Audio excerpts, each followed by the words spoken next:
हिंदी फिल्मों के एक बड़े एक्टर हैं आशुतोष राणा। वो एक्टिंग के बारे में कहते हैं किसी एक्टर के लिए इमोशनल सीन को अप्रोच करने के दो तरीके होते हैं। एक है कि आप खुद रो दें और दूसरा है कि दर्शक को रुला दें। ज़्यादातर एक्टर्स की कोशिश होती है कि वो खुद रो दें, पर ये अच्छी एक्टिंग नहीं है। जब एक्टर खुद नहीं रोता, उसके अंदर का निराकार भाव सामने वाले में साकार होता है और आपकी ब्रीदिंग पैटर्न सामने वाले की ब्रीदिंग पैटर्न से मिल जाती है, तो दर्शक के अंदर वही भाव आएगा जो एक्टर के अंदर आएगा। यही फिल्म को लेकर भी कहा जा सकता है। कुछ फिल्में इतनी सरलता से किसी जटिलता को पेश करती हैं कि आप उनसे जुड़ जाते हैं। कुछ आपका जीवन बदलती हैं, कुछ आपके मन को बदलती हैं और कुछ तो झकझोर कर रख देती हैं।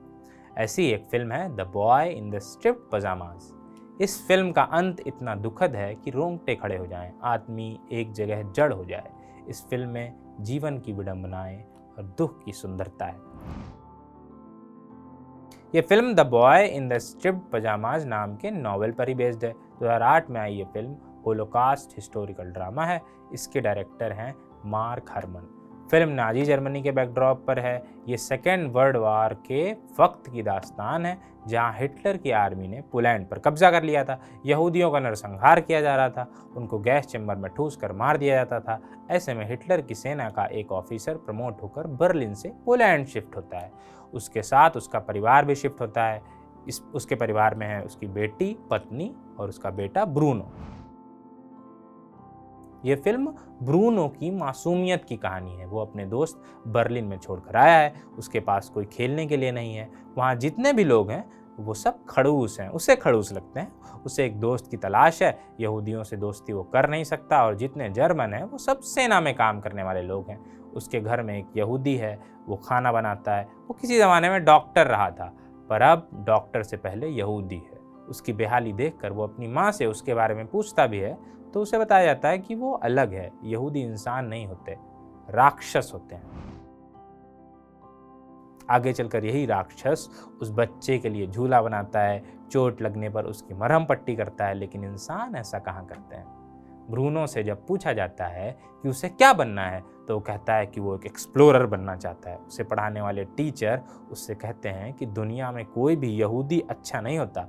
अगर ब्रूनो तुम किसी अच्छे यहूदी को खोज लोगे तो तुम इस दुनिया के सबसे महान एक्सप्लोरर कहलाओगे। खैर, इस फिल्म की असली कहानी तब शुरू होती है जब ब्रूनो को अपने घर के पीछे यहूदियों का एक कैंप मिलता है। मिलता कैसे, ये पूछने की गलती ना करें, क्योंकि ब्रूनो एक एक्सप्लोरर है भाई। यहूदियों को इन कैंप्स में बहुत बुरी स्थिति में रखा जाता है। वो जेल वाले कपड़े पहनते हैं, फिजीक ऐसा जैसे कई सालों से भूखे हों। उनके सिर के बाल छील दिए जाते हैं। यहीं ब्रूनो की एक बच्चे से मुलाकात होती है। उसका नाम होता है स्मोएल। हो सकता है मैं नाम गलत प्रोनाउंस कर रहा हूँ, उसके लिए माफ़ करिएगा। और वो एक अच्छा यहूदी होता है, यानी ब्रूनो ने एक अच्छा यहूदी खोज लिया है। अब वो दुनिया का ग्रेटेस्ट एक्सप्लोरर है। खैर, ब्रूनो कैंप के अंदर घुस नहीं सकता। उसके और उस यहूदी बच्चे के बीच कटीले तार हैं, जैसे उन दोनों के बीच एक रेखा खींच रहे हों। तारों के इस पार कोई और दुनिया है और तारों के उस पार कोई और दुनिया। फिल्म में बहुत शानदार जस्टापोजिशनिंग है।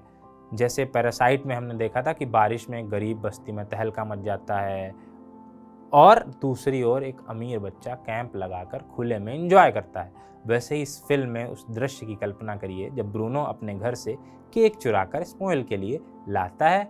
उस वक्त उस यहूदी बच्चे को खाते हुए देखिए, पता चलेगा भूख और किसी चीज़ को पाने की इच्छा क्या होती है। इस फिल्म का क्लाइमैक्स शायद किसी फिल्म का सबसे दुखद अंत है, जैसे द पियानिस्ट का है।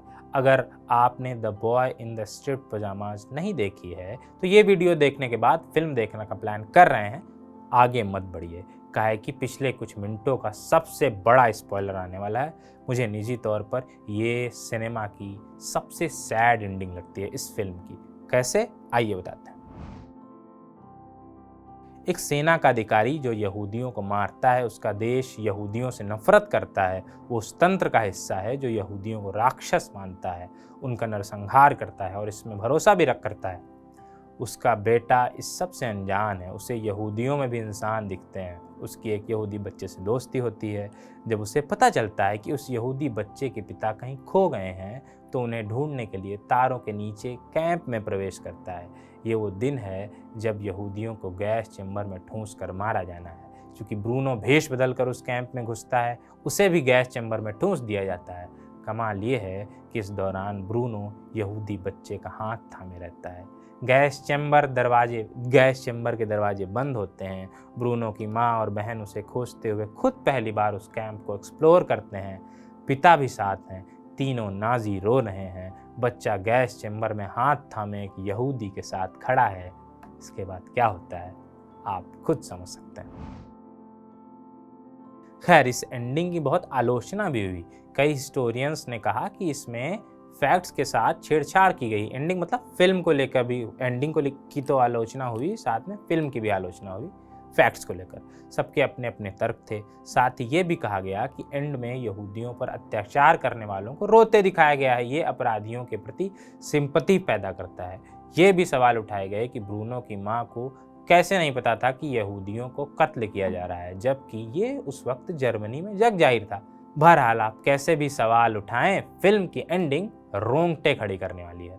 एक दिलचस्प तथ्य के साथ अपनी बात खत्म करते हैं। ब्रूनो के रोल में जो बच्चा है उसे बड़े होने पर आपने नेटफ्लिक्स की सीरीज सेक्स एजुकेशन में देखा होगा। अगर आपने सेक्स एजुकेशन नहीं देखी तो देख सकते हैं, अच्छी सीरीज है।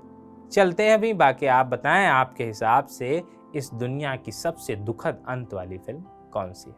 बाय बाय, शुक्रिया।